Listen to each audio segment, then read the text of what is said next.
Video பார்க்குற எல்லாருக்கும் வணக்கம் காய்ஸ். நீங்கள் எல்லாருமே இன்றைக்கி மண்டே நைட்டாக பார்த்துருப்பீங்க. சம்மந்தமே இல்லாமல் ஸ்மாக்டவுன்லேருந்து ராக்கு வந்து கோடி ரோட் பார்த்தீங்கன்னா ஸ்டெஃப்னி மிக்மன் கையால் வாங்கியிருக்கிறாரு.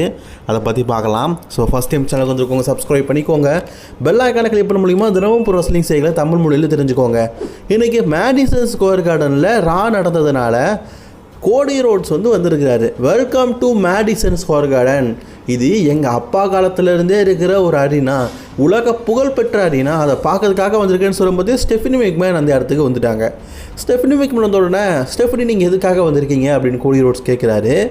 இது ரசல்மேனியா டைம். ரசல்மேனியாவில் நீ ராண்டி ஆர்டன் கூட சாம்பியன்ஷிப்புக்காக மோதுற, அதை பற்றி பேசுறதுக்காக நான் இந்த இடத்துல வந்திருக்கிறேன். பேசுகிறதுக்கு எதுவுமே இல்லையேன்னு கேட்கும்போது இருக்குது. இப்போ இருக்கிற இந்த version of the Randy Orton ரொம்பவே டேஞ்சர் ஆஃப் த ராண்டி ஆர்டனாக இருக்கிறான். அந்த ராண்டி ஆர்டன் எனக்கு தெரிஞ்சு ஒன்றை கதற விட போகிறான். அதனால் வார்னிங்கோட வந்திருக்கிறேன். இல்லை, இதை பற்றிலாம் நீங்கள் பேச வேண்டாம், நான் எல்லாத்தையுமே பார்த்துக்கிறேன்னு சொல்லும்போது, இல்லை உனக்கு புரியல, உங்கள் அப்பா இந்த ரெஸ்லிங் கெரியரில் எவ்வளோ பெரிய ஆளாக இருந்தார் அப்படிங்கிறது எனக்கு தெரியும். பட் ஆனால் நான் என்னுடைய கிராண்ட் ஃபாதர் மாதிரி நான் உன்கிட்ட பேசுகிறேன். அதாவது இந்த மேடிசன் ஸ்கொயர் கார்டனில் முதல்ல ரெஸ்லிங் ஷோவை நடத்துனது என்னுடைய கிராண்ட் ஃபாதர், அதாவது என்னுடைய தாத்தா.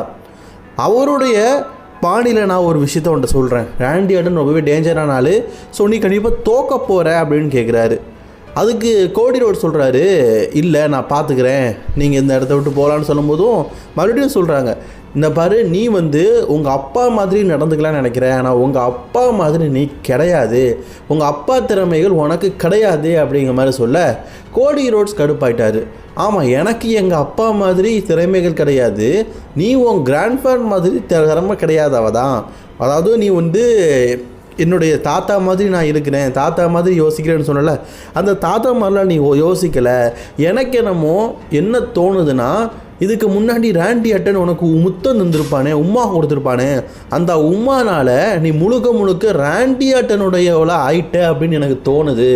அதனால தான் அந்த எச்சையாக பேசுகிற அப்படிங்கிற மாதிரி சொன்ன உடனே ஸ்டெஃப்னி மிக்மேன் கடுப்பாயிட்டு, ஏண்டா அன்னைக்கு அவன் முத்தம் தந்தான்னு அதை பற்றியா பேசுகிறேன்னு சொல்லிட்டு கடுப்பாகி பார்த்தீங்கன்னா கோடி ரோட்ஸோடைய கன்னத்திலே பலார்னு வராற.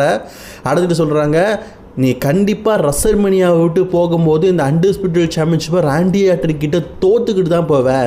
இந்த வெர்ஷன் ஆஃப் த ராண்டி ஆர்டனை நான் முன்னாடியே பார்த்துருக்கிறேன், அதுக்காக வார்னிங் சொல்கிறதுக்காக உங்ககிட்ட வந்தேன். பட் நான் வார்னிங் கிடையாது, எதுவுமே கிடையாது, கண்டிப்பாக நீ ரெஸ்ல்மேனியாவில் தோற்று தான் போக போகிற அப்படின்னு சொல்லும்போது கோடி ரோட்ஸ் ஸ்டெஃப்னி மிக்மேனை தடுத்து நிறுத்தி ஒரு வார்த்தை சொல்கிறார். என்ன வார்த்தை சொல்லுமா?